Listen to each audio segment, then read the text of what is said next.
Hey guys, how are you all doing? Welcome to another episode of Me, Her, and Everything Else with your girl Stephanie Koga. I hope you're all doing well. Thanks for all the love. You guys are always showing love, and we love you here. So today's episode is going to be a very special one. It is in honor of World Sickle Cell Day, and I'm here with one of my amazing warrior friends, Temi. How are you Hi, doing? Stephanie. Hi, I'm great. How are you? Good. You look lovely. Thank you. So do you? Thank you. So you were obviously diagnosed with sickle cell from birth, Yeah. right? And just tell us a bit about the journey so far being a sickle cell warrior. Well, as you know, like both my parents, the AS and AS, I'm just gonna go a bit on how sickle cell, like how you get it. Yeah. So it's basically one S from my mom and one S from my dad. So coming together, that made me a sickle cell warrior. But I mean, you know how growing up, people like talk to you like, oh, she's Abiku, she's like, is like where we're from is basically like, oh, she's gonna die. Basically, that's how people see it. So growing up, I didn't really grow up so much in Nigeria. But while being in Nigeria, I felt like it was just too much of people saying, oh, she's sick today. Oh, you're going to take her to hospital. She's sick tomorrow. Are you going to take her to hospital? But then I left and then I went to the UK and then it's different. But if we're talking about like pain wise, it's hard. It's been hard. I started having pain at 2 years old when I was 2. So literally when the pain starts, Can you describe the type of pain? I'm gonna try. It's hard to describe the pain, but I could say like when you get a nail and you're trying to like hit a wall, like trying to like hit a nail. That's how it is, like on your bones. It's like repeatedly, and that person is not stopping. So that's how it feels constantly. Yeah, constantly. Yeah. And it could go on for days. It could go on for weeks. Sometimes I'm in hospital for like a month because I'm still having that pain every single day. And like you're always like popping painkillers. So I'm always on pain. As I'm here now, I've got my painkiller because anything could happen. So I came with my painkiller. So you're never like painkillers free. You're never pain free. As I'm sitting here, I'm not pain free, but it's bearable. It's bearable for me. But yeah, it's just pain basically. Like, do you resent your parents? Okay, that's a good question. Actually, I've never resented my parents for having sickle cell, but there was a time I was really, really sick. Sorry. Do we have tissue? Yeah. It's okay, by the way. Like, if you cry, if I cry, it's okay. Sorry. It's okay. My mascara's crap.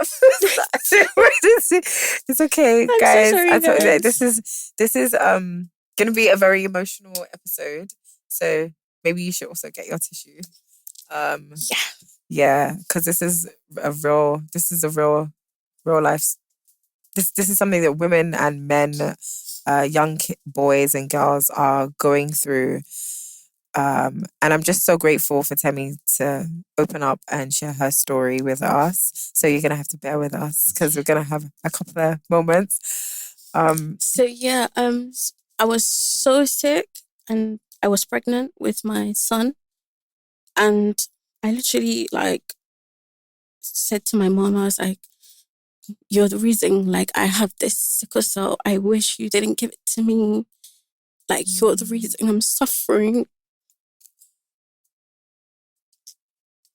Like, I would never say that to my mom on a normal day. And it's not me. So I literally resent, like, I hated her so much because the pain was so much. Now imagine being pregnant and having so much pain that I couldn't get up. I couldn't do anything. I couldn't really do anything. I was in hospital for like a month and I was pregnant. Are you hormonal as well? Exactly. So it was everything going on. And I'm just like, can you take this baby out because it's too much. It's too much pain and everything. So yeah, that was the only time I've ever like, really? Said to my mom, like, I wish you didn't give this to me. I just want to die, blah, blah, blah. It was so bad. I have those moments all the time, the moments where I just want to die. It's too much, blah, blah, blah, blah, blah. And, because... Yeah. And, I went to primary school with a girl. She was Nigerian and she had sickle cell. And we just noticed that she would have a crisis. That's Yeah, a correct, crisis. yeah. That's what it's called, yeah. And she would just be in so much pain and then she just wouldn't be in school and we'd all be like, oh my gosh, is she okay? Then that's the first time we actually learned about sickle cell and, they said, okay, it affects mainly Afro-Caribbeans and African people. And it just seemed like, okay, wow, this is something that is so, like, it takes such a toll on one's life that why is there not like a cure yet? Or why is it doesn't seem like there's anything really being done about treating this. But do you feel like there should be more focus on the prevention? Yeah. Well, there is one major cure. It's called a bone marrow transplant. Yeah. But that is not for everyone. That is not for everybody because aside the fact that it's expensive, it's got a lot of risk to it. It's like you have to go through chemotherapy. It's a major surgery. It's not something you just go in and come out. It's something that takes time for you to decide you want to do. And the pain that you're going to go through while doing the surgery, the like losing your hair, not being able to eat. You can't come back from a bone marrow transplant until about 6 years. That's what I heard. That's from the people that's done it. And truthfully, I've not seen anyone come out of it. I've seen people die from it, but I've never seen anyone come back from it. So I've never actually wanted that option. But aside that, there's nothing else. Not like cancer, no offense to any cancer patients. There is a cure. There's so many things for cancer, but just not for sickle cell. And do you think the reason why there hasn't been a cure per se is because it's a sickness that affects mainly Black people? Yeah, I think so. I agree with you because mainly it's abroad looking for like cures, looking for treatment. There's so many treatments for sickle cell, don't get me wrong, but there's no major thing like where somebody would just go in and say, okay, there's a cure. But then I also feel our own people aren't doing so much about it. I think they're leaving it to other people the to Western do. world. Exactly, to do it for them. When it doesn't really affect them. Exactly. But then that's the thing. I feel like because of this, we're treated badly. Like, I don't know if you know, but sickle cell people are treated not good in most hospitals. Really? Even abroad, yes. When you say treated badly, is it the way like they maybe like attend to you? There's communication. There's racism, there's discrimination, there's in terms of pain medication. If I was in a room with someone who had cancer and we're both sick and I needed painkillers, they would attend to whoever has cancer first before they come to me. So it's like a constant fight of asking for what you really deserve. So you're going to hospital, you're asking, oh, I'm in pain. Can I have painkillers? And you're not being like, you're waiting for like 2 hours, 3 hours, 4 hours.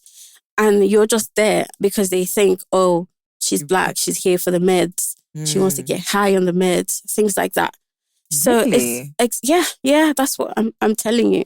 That's what happens. Do you think maybe because they also can't really, they don't, if you're Caucasian and you don't have anybody that has sickle cell because you hang around with Caucasian people, they can't even really understand the pain.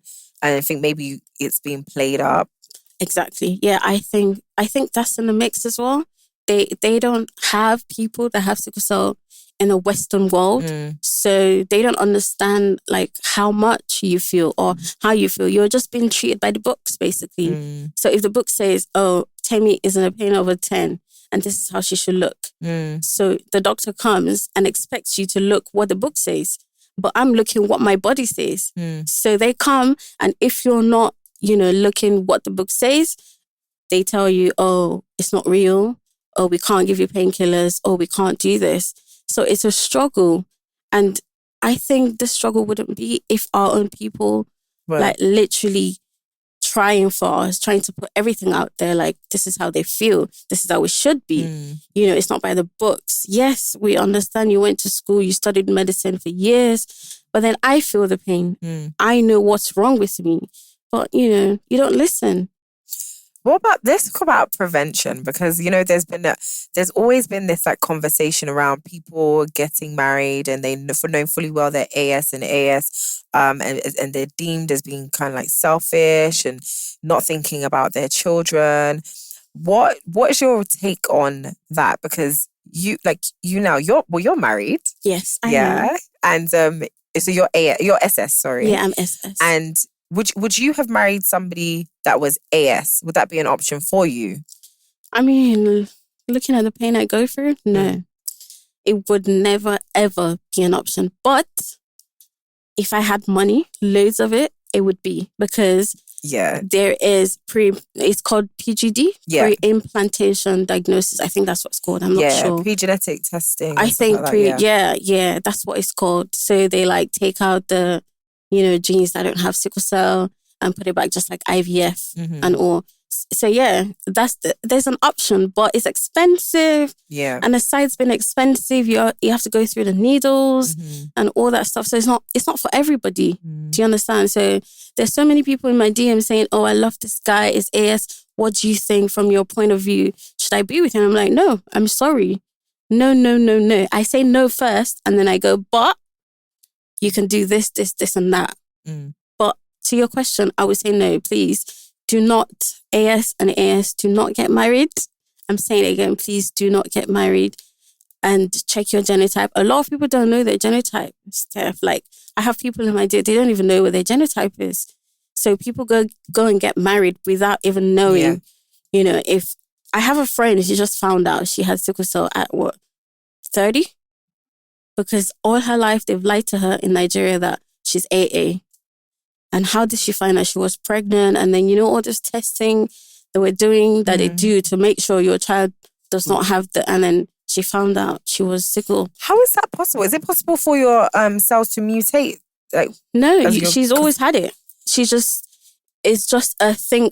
So now there are different type of sickle cell. So there is the SS, there's the SC, there is SB, and there's, I think, CC. So there are like about 4 or 5 different types. So mine, which is HBSS, is the most serious one out of all of them. So she found out she had the HBSC. HBSC. Okay, yeah, so you're the HBSC SS. and the SS. Okay. So HBS is also sickle cell, but just a different type. And they don't get sick as often as we do. Okay. But when they do, it's really bad as well. So do you know if she'd ever been sick? Like, you know, because she's my friend. She's, you know, had bone pains and everything. Okay. But in where we're from, they call it, I'm trying to remember the Yoruba word they use for it. They call it romanticism. I don't know. Or join or something like that. Like, okay. There's a name for like when you get a bone pain, there's this women, like all our mothers, they have names for it. So they called it like romanticism or something all her life. So that was her just thinking, okay, maybe it's just normal like bone pain. I'm just tired for no reason. And everything started making sense because when she wanted to have a baby, she was in labor for 2 days. And I was wondering, why are you in labor for 2 days? And eventually they had to do a C-section. Okay. So it was from there I was thinking, okay, maybe something is wrong, you know, and everything. And she was like, oh yeah, she opened up. Okay, I have sickle cell, blah, blah, blah. So it can happen. And that's from people not even checking their genotype, not knowing. And now imagine if her husband was AS. Yeah. So now the child would have been... Could have been like either SS or SC or whatever it is. So... I would just say people to check their genotype before even thinking about marriage. Because in Nigeria, I'm not even joking, people aren't checking their genotypes. Then not everybody just assumes I'm AA. I've never seen it before. Yes. When I came to Nigeria, what's your genotype? I'm AA. Did you check? No, my mother told me I'm AA. But okay. I mean... Sorry, this is just a lot because... you know, you see when something doesn't happen to you, you don't know anyone that has sickle cell like Yeah. firsthand. It's easy to just be like, oh, okay, yeah, sickle cell is a disease that affects these people. That's so sad, and you can feel sorry for them and things like that. But it's not something where the way you're describing it is not something that you just feel like once in a blue moon. It's your everyday life. So you for example, you're married, you're a mother. How is that? You know, you said that you're in constant pain and you're having to do things that every other human being is doing. And sometimes we're even grumbling about that, even just getting out of bed. But for you, how are these activities, you know, being a wife, being a mother, you have business as well, running a business. How are these activities? So we're very, very candid and honest. It's hard. It is very, very hard.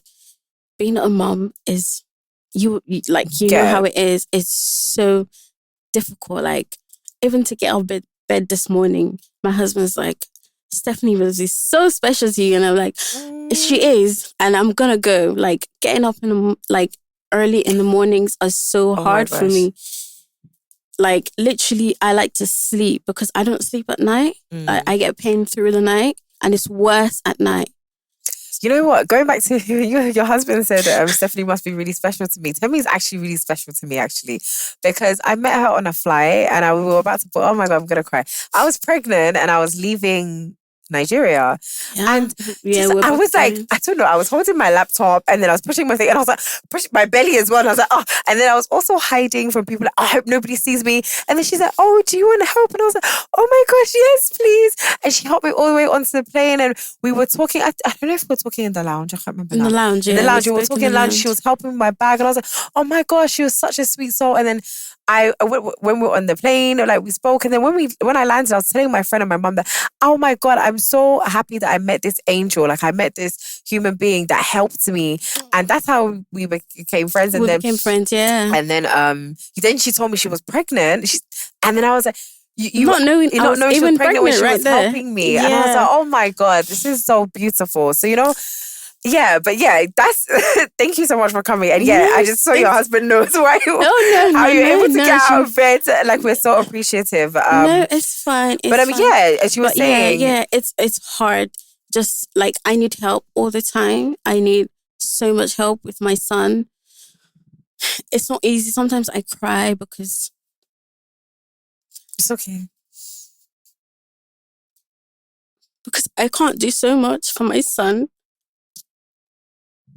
But you're doing, you know, the thing is that, right? Every mom has mom guilt, even if you don't have any type of syndrome or disease. Yep. Moms are just once you pop that baby out, it's like, oh, guilty. I ran away from my child for 5 minutes to have a coffee. I'm guilty. So I think it's just heightened with you because of what you have to deal with. Yeah. But your son is so proud of you. Trust me. When he grows up, he's gonna be like, wow, my mom is a warrior. Like she was able to do this and, you know, still raise me. Like, and I know that you're gonna do so well as a mother. Like, your son is, don't worry about that, because you have such a good heart. And I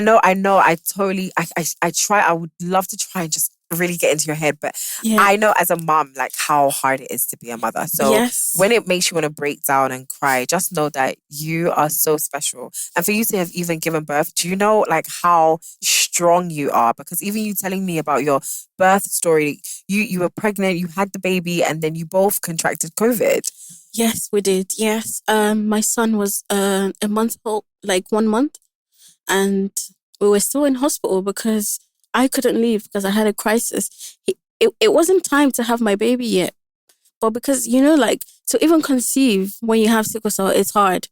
So when I conceived, it was so much a surprise to me because I know, like, you have to keep trying to have a baby. And when you try, you get miscarriages before your baby actually stays. So having my baby, getting pregnant was a surprise to me and my husband because I pictured in my mind like, oh, okay, I'm not going to get pregnant soon. And then boom, it just happened. And I'm like, oh, okay, thank God. And then when my baby was about 28 weeks, I noticed it stopped moving in my belly. And then I went to hospital and the doctor was like, oh no, it's just that, you know, it's growing, so there's no more space and all of that stuff. And I'm like, okay, go home.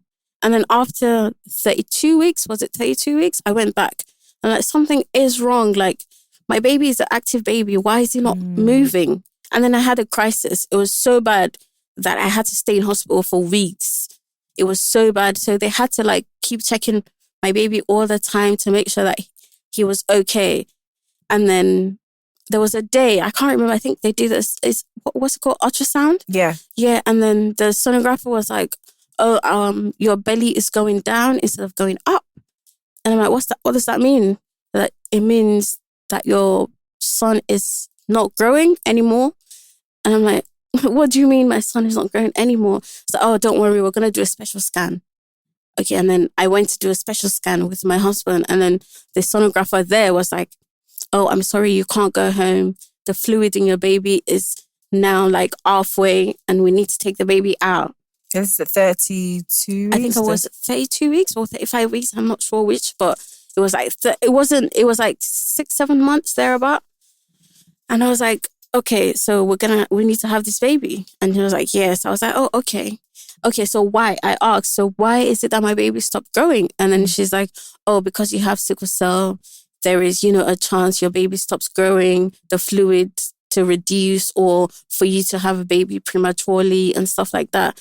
And I was like, oh, okay then. So I went to have my baby through C-section. It was painful, by the way, but because it's not as painful as my sickle cell crisis. So it was okay for me. Wow, and that's crazy because I've had a C-section and it's painful. Anyone that's had a C-section knows that thing is painful. But for you to say that it wasn't as painful as your sickle cell just makes me think that the pain you go through is excruciating to the point that even major surgery like a C-section, pulling a baby out, opening up your womb, your uterus or whatever, and sewing it back up is not as bad as having a sickle cell crisis. Yeah, having a crisis. Yeah, it's not that bad. It was just like that to me. Of course, I almost died because usually you shouldn't have surgery when you have sickle cell.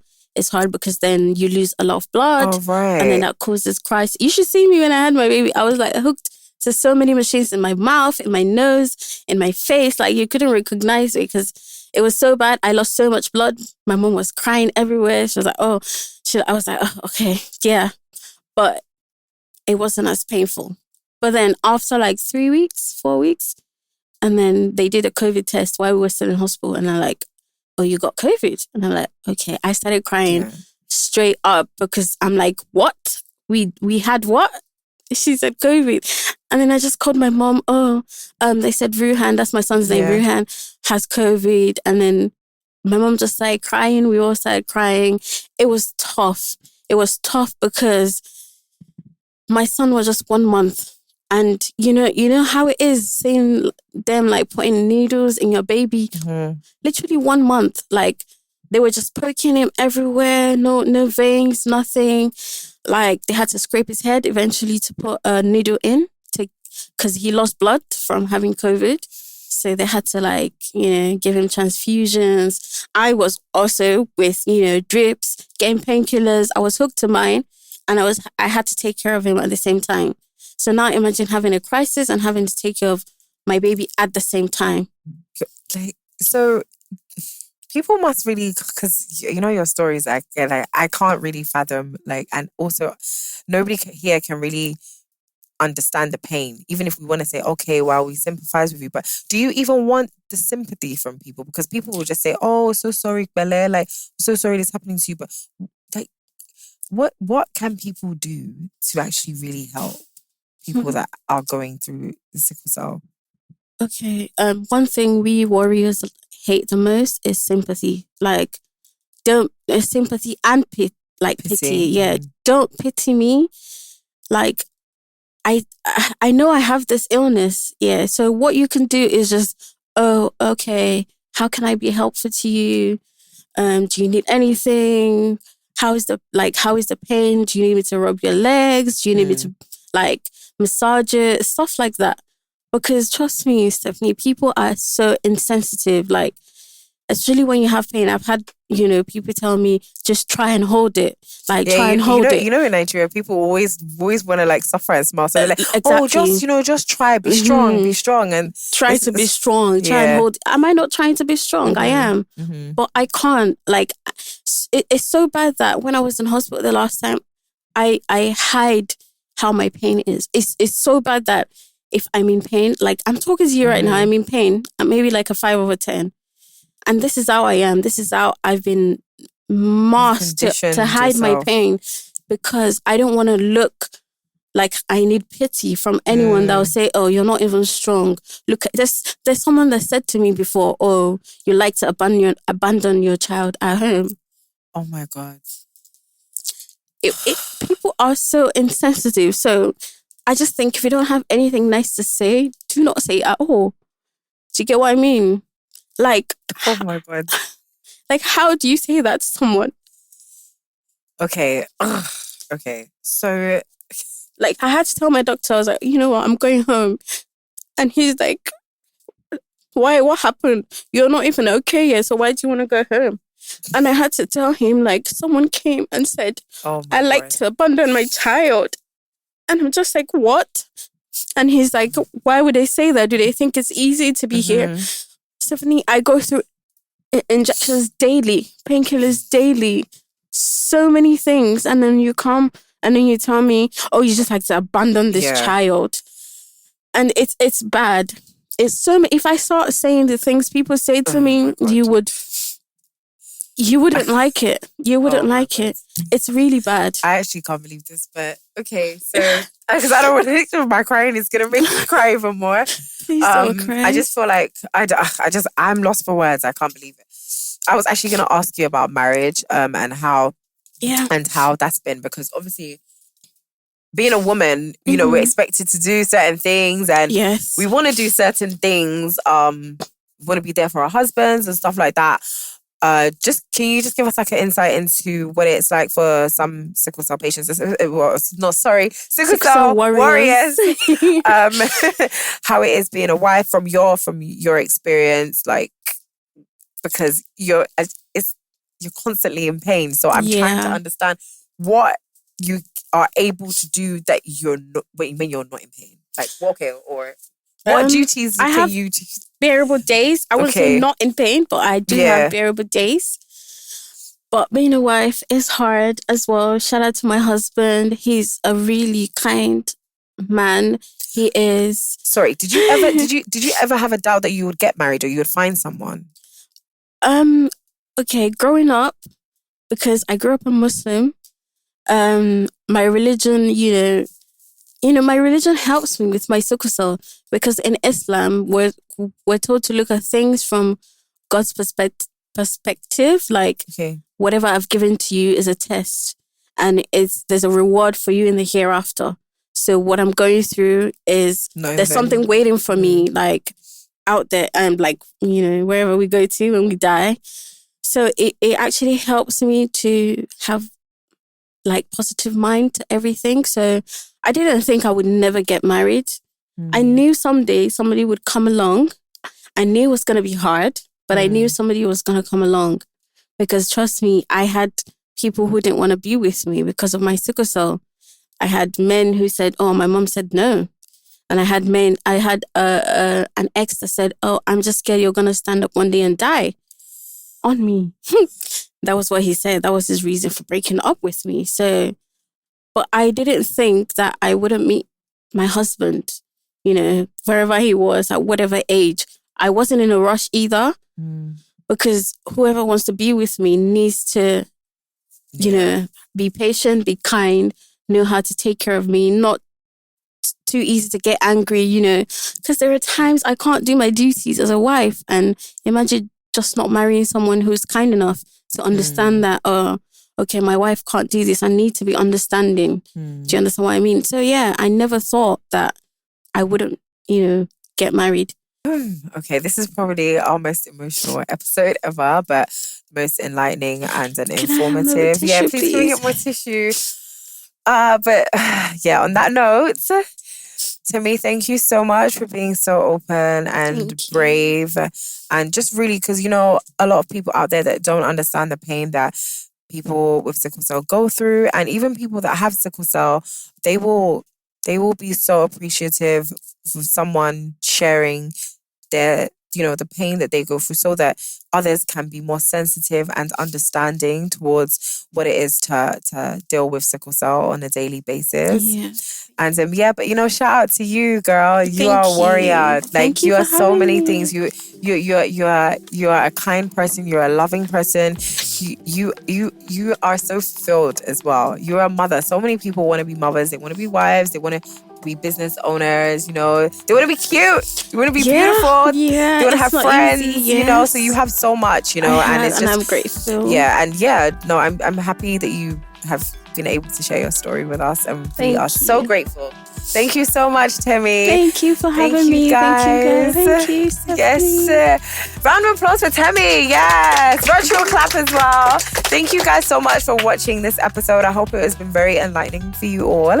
And don't forget to like, share, and subscribe. And you can follow Temi Flawless. Yes, that's me. Temi Flawless on Instagram. Yeah.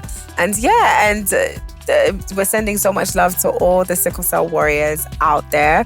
God bless you all, and we'll see you next time on another episode of Me, Her, and Everything Else. Bye, guys.